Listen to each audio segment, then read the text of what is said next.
Radhe Radhe, welcome back to my channel. আজকের princess কাট blouse stitching দেখাবো, সাথে পাইপিং বসাবো কীভাবে সেটা দেখাবো। এর আগের পার্টে আমরা কাটিং দেখিয়েছি, চাইলে আমার চ্যানেলে ভিজিট করে দেখে নিতে পারো। আর এটা যেহেতু আমাদের পিছনে হুপ ঘর হবে, তার জন্য পিছনের একটা পার্ট নিয়ে নিয়েছি। একটা পার্টের সহজ ভাঁজের উপরে ফলসটি বসিয়ে নিয়েছি, আর ফলসের যে আমাদের গলার ডিজাইনটা হবে সেই গলার ডিজাইনের ধার ধরে পাইপিংটা প্রথমে আস্তে আস্তে এরকমভাবে বসিয়ে নেব। তোমরা চাইলে প্রথমে গলার ডিজাইন কেটে নিয়ে তারপরে পাইপিং বসাতে পারো, কিন্তু এরকমভাবে বসালে খাটুনিও কম হয়, ফিনিশিংও খুব সুন্দর আসে। যে পাইপিংয়ের ধার ধরে সেলাই করে নেব ভিতর থেকে। আবার তোমরা যদি বা চাও যে এটা একটু অসুবিধা হয়, তাহলে প্রথমে গলার ডিজাইনটা তুলে নেবে, তারপরে গলার ডিজাইনটা তোলা হয়ে গেলে তারপরে পাইপিংটা বসাতেও পারো। এরকমইভাবে বসালে পাইপিংয়ের যেই লেসটা বাড়তি থাকে সেটা আন্ডারগ্রাউন্ড হয়ে যায়, দেখা যায় না বাইরে থেকে, আর খুব সুন্দর দেখতে লাগে। এরকমইভাবে প্রথমে সেলাই করে নিয়েছি। এবারে যেই বাড়তি কাপড়গুলো আছে, গলার ডিজাইনে যেই কাপড়টা আছে সেটা কেটে নেব। তার আগে এরকমই উল্টে নিয়ে আর একটা সেলাই করে নেব। উল্টে নিয়ে সেলাই করলে পুরোটা বোঝা যায় যে আমাদের পাইপিংয়ের ধার ধরে সেলাইটাও চলে যায়। এরপরে বাড়তি কাপড়টা কেটে নেব। বাড়তি কাপড়গুলো কাটা হয়ে গেলে সেলাইয়ের ধার ধরে ছোটো ছোটো করে কেটে নেব, যাতে গলার ডিজাইনটা খুব সুন্দরভাবে ওঠে, দেখতেও ভালো লাগবে। এরপরে ফলসটি এরকমই উল্টে নিয়ে ডাঁট সেলাই দিয়ে নেব। আমাদের যে সেলাইয়ের কাপড়টা ছিল দুশুদ বরাবর, সেটা যেন ফলসের দিকে থাকলে তবে গলার ডিজাইনটা খুব সুন্দর উঠবে, নাহলে অতটা ভালো ফিনিশিং ওঠে না। ফলস ও কাপড়টি আস্তে আস্তে টেনে চাপ সেলাইটা দিয়ে নেব।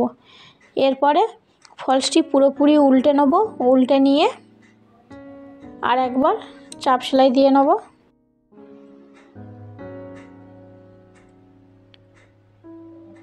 আমি এটা সহজ ভাঁজের উপরে চাপ সেলাই দিয়ে নিচ্ছি, তোমরা চাইলে ফলসের উপর দিয়েও চাপ সেলাই দিতে পারো।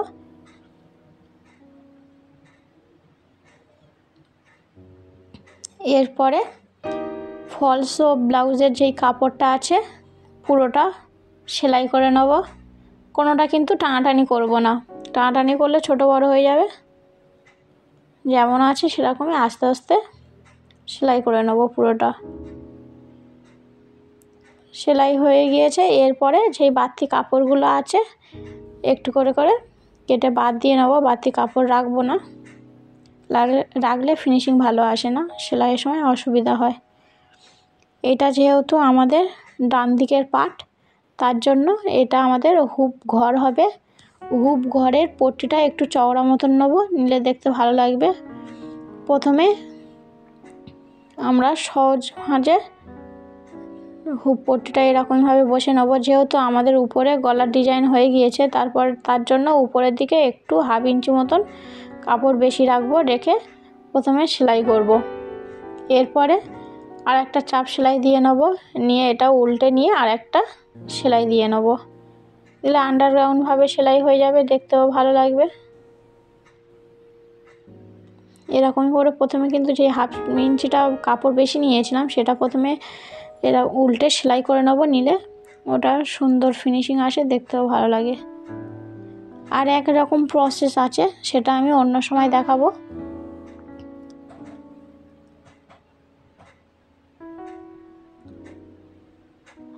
এরকমই মুড়ে পুরোটা সেলাই করে নেব। এরপরে 3 ইঞ্চি বরাবর একটি ফলস কেটে নেব, লম্বা করে ফোল্ড করে নিয়ে আমরা দুশুদ বরাবর সেলাই করে নেব।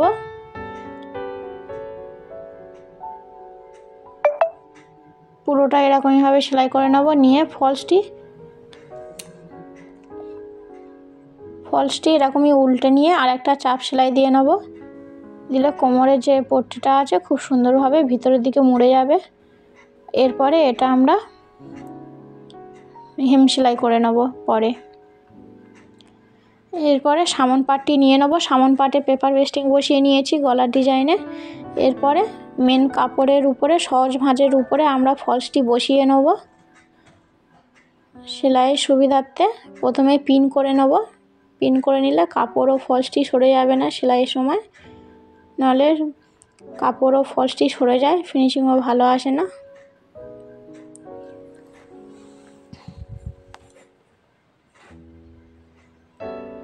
এরপরে পুরোটা কেটে নেব। প্রথমে তোমরা চাইলে প্রথমে সেলাইও করে নিতে পারো, যেহেতু পাইপিং বসাবো তার জন্য কেটে নিলে একটু সুবিধা হবে পাইপিং বসানো। আর তোমরা চাইলে প্রথমে সেলাই করে নিয়ে গলার ডিজাইনটা তুলে নিয়ে তারপরে পাইপিং বসাতেও পারো। আর এরকমইভাবে ভিতর দিয়ে পাইপিংটা বসালে আন্ডারগ্রাউন্ডভাবে পাইপিং হবে। ফলস ও কাপড়ের মাঝখান বরাবর পাইপিংটা ভিতরে দিয়ে দেবো, দিয়ে আর সেলাই করে নেব পুরোটা। পাইপিংটা কিন্তু টানাটানি করে দেবো না, যেহেতু আমাদের গোল গলা হবে। টানাটানি করলে শেপটা ভালো আসবে না, দেখতেও ভালো লাগবে না। তার জন্য আস্তে আস্তে অল্প হাতে পুরোটা পাইপিং বসিয়ে নেব ভিতর দিয়ে।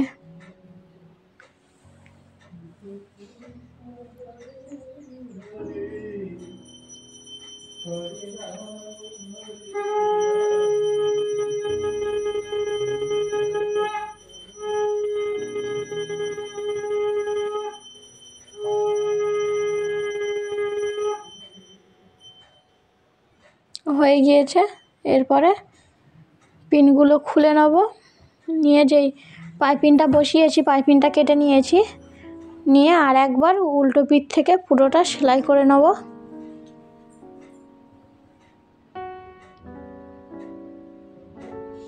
এরপরে ছোট ছোট করে কেটে নেব সেলাইয়ের ধার ধরে, সেলাইয়ের ওই দিকে যেন না যায়।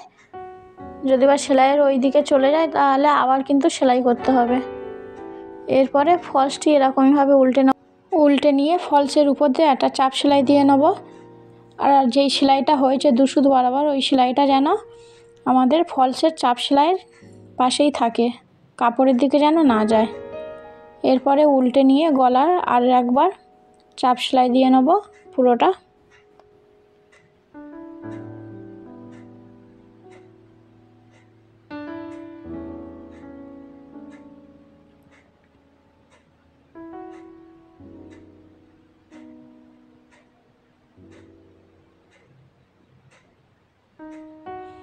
এরপরে ফলস ও মেন কাপড়টি পুরোপুরি সেলাই করে নেব। কোনোটা টানাটানি করব না, খুব সুন্দরভাবে আস্তে আস্তে সেলাই করব।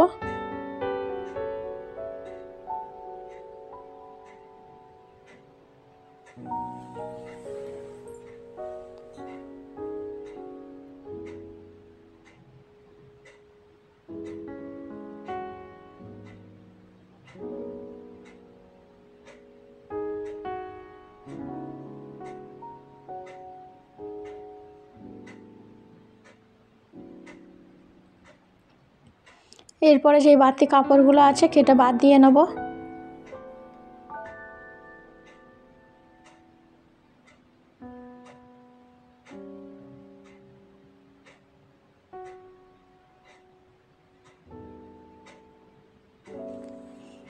হয়ে গিয়েছে।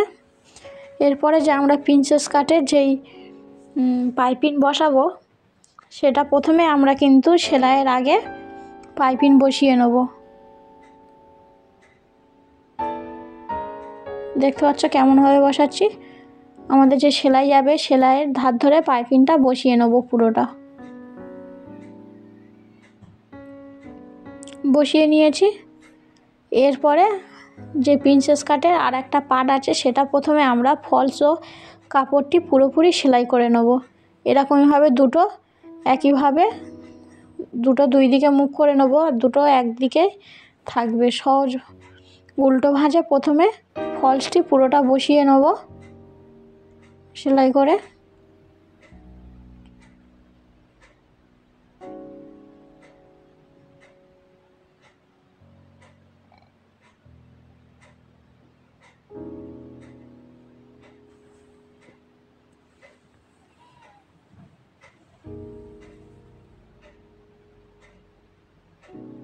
হয়ে গিয়েছে।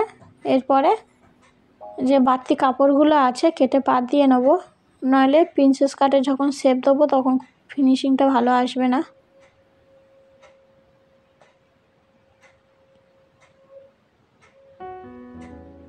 এবারে দেখে নেব কোনটা কার সাথে আসবে। উপর দিয়ে প্রথমে আমরা সেলাই করে নেব। আমাদের যে পাইপিংটা বসিয়েছি, পাইপিংয়ের যে শক্ত অংশটা আছে, সেই ডাঁটের পাশ দিয়ে কিন্তু পুরোটা সেলাই করে নেব, তবে পাইপিংটা খুব সুন্দরভাবে ফিনিশিং আসবে, নাহলে ভালো ফিনিশিং আসবে না। সেলাই হয়ে গিয়েছে, এরপরে উল্টে নেব। দেখতে পাচ্ছ পাইপিংটা কত সুন্দর দেখাচ্ছে।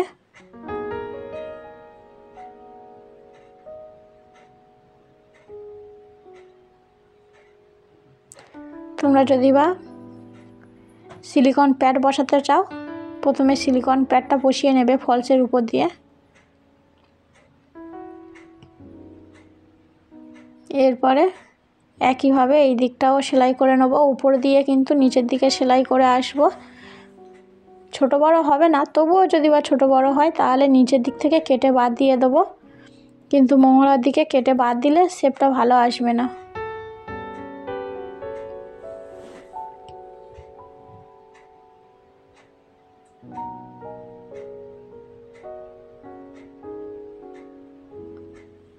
পুরোটা ডবল সেলাই করে নেব।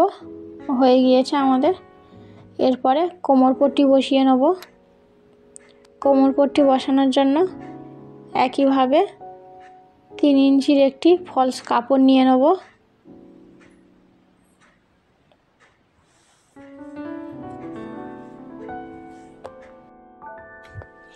কোমর পট্টি বসানোর আগে আমরা দেখে নেব যে পুটের দিক থেকে মিলিয়ে দেখে নেব যে আমাদের সামন পাট ও পিছন পাটটি ঠিক আছে কি না। দুটো যদি বা সমান থাকে তো ঠিক আছে, যদি বা সমান না থাকে, ছোট বড় হয়, তাহলে একটু করে কেটে বাদ দিয়ে নেব। যেহেতু এই দিকে একটু বড় ছিল তার জন্য একটু কেটে বাদ দিয়ে নিয়েছি। নিয়ে এরপরে দুটো এরকমই এক জায়গায় করে পুরোটা দেখে নেব যে সমান আছে কি না।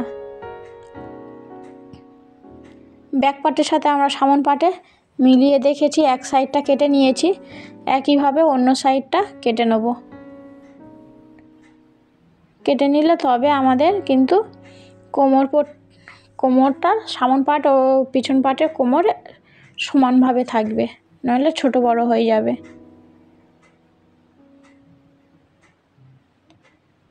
দেখতে পাচ্ছ আমরা পুরোটা কিন্তু দু ভাঁজে করে দেখে নিয়েছি। কোনো দিকে যদি বা ছোট বড় থাকে সেটাকে একটু হলেও কেটে বাদ দিয়ে দেবো। এরপরে কোমর পট্টিটা বসিয়ে নিয়ে নেব।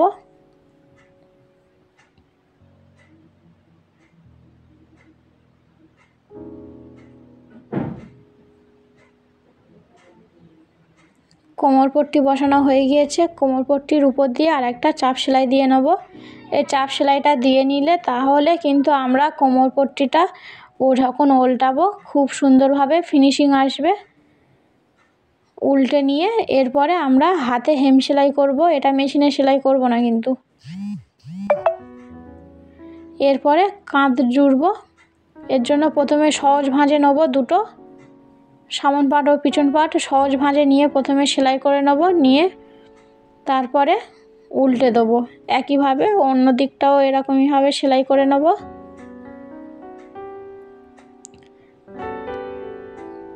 এরপরে কাঁচি দিয়ে একটু করে কেটে বাদ দিয়ে নেব, নাহলে যখন আমরা সহজ ভাঁজে সেলাইয়ের পরে যখন উল্টে নেব, কেটে একটু করে না বাদ দিলে ওই ফুরমিগুলো উঠে থাকে, সুতোগুলো উঠে থাকবে। তার জন্য প্রথমে একটু কেটে নেব, নিয়ে উল্টে নিয়ে আর একটা সেলাই করে নেব।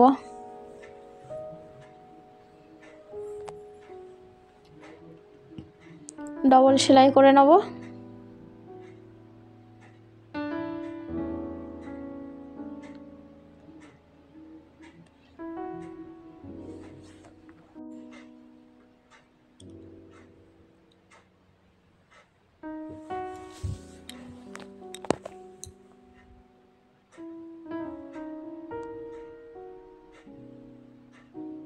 এরপরে আমরা হাতা স্টিচিং করব। হাতার কাপড় যেহেতু ছোট ছিল অনেকটা, তার জন্য প্রথমে আমরা ছোট হাতা কেটে নিয়েছি, তারপরে পাটটা কেটেছি।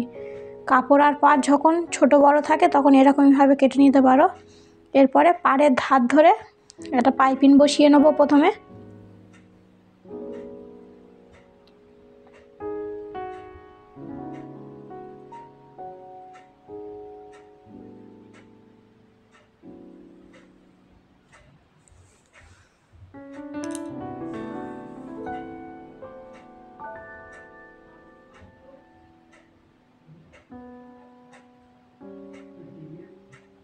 হয়ে গিয়েছে। এরপরে যে আমরা হাতার উপরে কাপড়টা কেটেছিলাম তার 2 সুত বরাবর এই পাটটি বসিয়ে নেবো এরকমইভাবে প্রথমে।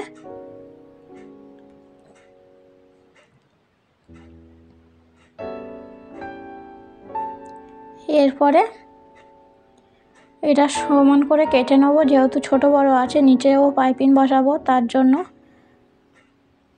এরকমই পাইপিংটা প্রথমে ধরে নেব, ধার ধরে তার উপরে ফলসটি বসিয়ে পুরোটা সেলাই করে নেব।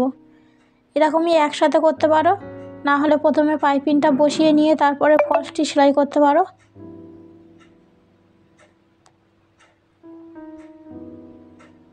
পুরোটা সেলাই হয়ে গিয়েছে।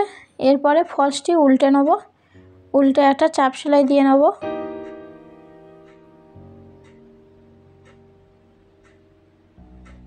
এরপরে উল্টে পুরো ধার ধরে আর একটা চাপ সেলাই দিয়ে নেব।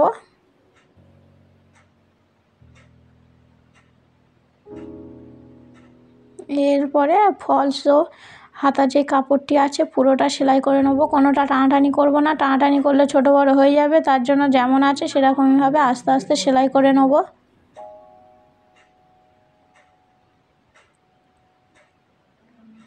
বাড়তি কাপড়গুলো কেটে বাদ দিয়ে নেব। বাড়তি কাপড়গুলো কেটে না বাদ দিলে সেলাই করার সময় অসুবিধা হবে। এরপরে দুটোকে এরকমই 2 ভাঁজ করে নিয়ে ছোট করে একটু আগের হাতটা আর এই হাতটা দুটো সমান করে দেখে নেব যে সমান আছে কিনা। যদি বা ছোট বড় হয় তো এরকমই একটু কেটে বাদ দিয়ে নেব, যেহেতু দুটো হাতা সমান রাখতে হবে, নইলে ছোট বড় বিশ্রী দেখাবে। এরপরে যে হাতার মাঝখান বরাবর একটি কাটিং করেছি সেখান থেকে আমাদের যে কাঁধ আছে ওখানে প্রথমে জয়েন্ট করে নেব। মাঝখান থেকে হাতা জয়েন্ট করলে যদি বা ছোট বড় হয় কোনো দিকে, 2 দিকে সমান হয়ে থাকবে, নইলে একদিকে ছোট বড় হলে দেখতে ভালো লাগবে না, ফিনিশিং বিশ্রী আসবে। একইভাবে উল্টে নিয়ে আরেকটা সেলাই করব। আর যেহেতু আমাদের হাতার তালপাট কাটিং করিনি, সামন পাটে যেটা আমাদের হাতা আসবে সেখানে আমরা 1/2 ইঞ্চি বরাবর হাতাটা কেটে নিয়েছি, নিয়ে পুরোটা সেলাই করে নিয়েছি। এরপরে এরকমই দুটো এক জায়গায় করে নেব, করে পুরোটা প্রথমে সেলাই করে নেব। 2 সুত বরাবর প্রথমে সেলাই করব, উল্টো ভাঁজে সেলাই করব। এই যে হাতার আমাদের হাতা আর বডি পার্টে যে সেলাইটা আছে, একটা ডান দিকে দেবো একটা বাঁ দিকে দেবো, দিলে ওটা সমানভাবে থাকবে, নইলে আমাদের আর্মহলের কাছে একটু ফোলা ফোলা অংশ থাকবে। আর যেহেতু আমরা এক্সট্রা 1.5 ইঞ্চি নিয়েছিলাম, এখান থেকে 1.5 ইঞ্চি এক্সট্রা একটি সেলাই করে নেব। সব দিক থেকে মেপে 1.5 ইঞ্চি সেলাই করে নেব পুরোটা। একইভাবে হাতার দিকেও 1.5 ইঞ্চি সেলাই করে নেব।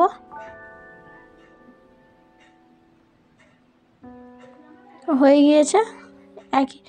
এই সেলাইয়ের ধার ধরে 2 সুত বরাবর আর একটা সেলাই করে নেব। যদি বা ভিডিওটা ভালো লাগে চ্যানেলটি সাবস্ক্রাইব করে দেবে, একটি লাইক দেবেন, কমেন্ট করে জানাবে কেমন হয়েছে। দেখা হচ্ছে পরের ভিডিওতে।